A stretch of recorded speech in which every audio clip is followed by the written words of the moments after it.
All right, here we go. Breaking news tonight for the very first time since this news broke out. Senator Larry Craig is talking extensively about his battle to try and clear his name. You're going to recall the story now. An Idaho Republican is pleading guilty to, in the summer, disorderly conduct after he was busted in a gay sex sting at a Minnesota airport. He's denied all along that he's gay, and he's now trying to undo his guilty plea, although that's not going so well thus far. One judge has already said no way to that, and this week, Craig filed an appeal of that ruling. So we get a chance now to hear what he's saying. This is an exclusive interview you're about to hear. It's just coming into us now from affiliate KTVB in Boise, Idaho. Here we go. Americans aren't used to this. Attack the individual and keep attacking and see if you can knock him down or knock her down and knock her out.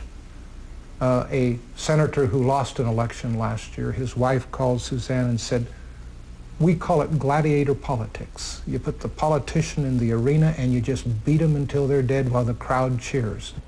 By the way, that was Mark Johnson's interview of KTVB. He's one of our CNN affiliates. He's the one doing the interview of the senator. Joining me now, John Aravosis, editor of AmericaBlog.com. First of all, your take on the fact that the senator would feel the need to have to sit down with a reporter to give his say on this. Well, he obviously has to. I mean, if the man thinks he's going to stay in office for the next 18 months, or 12 months, which is what he said, you know, he's going to stay there until the next election, then he's going to leave. He's got to make some justification for staying because the Republicans want him out. So this is a problem for the Republicans. It's also been a problem for his wife, by the way. Let's listen now to what his wife talks about when she's asked why he never told her about what was going on with this. Let's pick that up. Go ahead, Will. The fact that he didn't tell me when it happened took me back, set me back, and made me feel like, well, actually I felt like my stomach, the bottom of my stomach dropped out. It was just an incredible feeling. And I did a little soul searching after that. I went back over the 25 years almost of our marriage and almost 30 years of our knowing each other. And I can tell you, Mark, I questioned everything. I talked to myself about everything. I came out of that feeling that my husband has never been unfaithful to me in any way.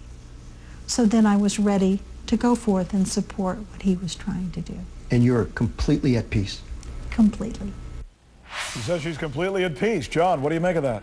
Well, you know, she's got to say that, and I mean, I obviously feel sorry for her. Unfortunately, in all of these situations, the wife always gets dragged out, whether by the media or whether by the husband who wants the wife dragged out to protect him, or by the wife who wants to protect the husband. But I think, you know, she's really sort of ancillary to the discussion. I do think it's a little weird that he went through all of this and didn't at least tell his wife. I mean, I think if you were innocent, you'd come home and go, "Honey, if the media finds out I'm dead, but these goofballs think I'm gay propositioning sex in a bathroom, what do I do?" You wouldn't hide it. I can't imagine hiding that from your spouse if it weren't true. Yeah, I don't know. That does seem reasonable, at least the way the media, yeah, but not your spouse. Well, obviously, he's going to blame the media, and in a situation like this, that's what everybody's going to do. Let me ask you a question now about what's going on with the Republicans, because it seems like this guy's determined that he's going to fight this through, and with every day that passes that he fights this, he seems to be, at least according to many insiders that we've talked to, setting back his own party, right? Oh, yeah. Oh, yeah. I mean, well, look, Mitch McConnell, the party leader in the Senate, already told him he wants him to leave. You haven't heard a lot from McConnell lately, though, which I think shows just how sort of messed up things are. You know, the Republicans tried to basically bluff Craig out of the Senate. They said they were going to have an ethics investigation. I think they even filed the papers or whatever it is.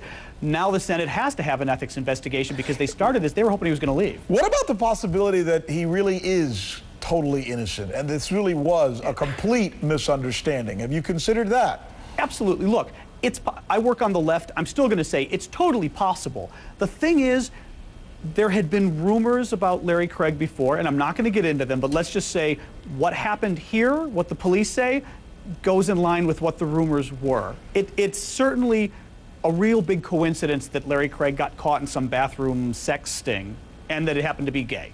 Interesting. The fact that he then kind of covered it up and didn't tell his wife. Interesting.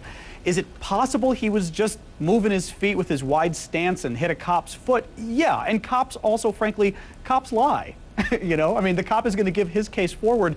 I just think at this point, though, what matters is Larry Craig should resign. I just think it's for the best thing for my party, the Democrats, he ought to stay in office for a year. But for his party, he's become such a drag on them. I don't quite get why he hasn't said, yeah, I'm innocent, but I'm hurting my own party and my own state. Do you understand why he might be fighting that position or deciding to stay and fight if he really believes that he hasn't done anything wrong? No. No, you know why? Because, I mean, I worked as a Senate staffer for a Republican, actually, like 15 years ago. And one of the cardinal rules was when you became the story, you had to go. You know, if some scandal happened around you. In this case, he's the senator, but the point is, he's become the sex story now about his party. It doesn't matter if he's innocent or guilty anymore. And it's hurting his party. That's a good point. John Aravosis, thanks so much for being with us. Unbelievable day of news. We're glad we were able to bring it to you. I'm Rick Sanchez. Thanks so much for being with us, everyone. Larry King's next. Hasta mañana.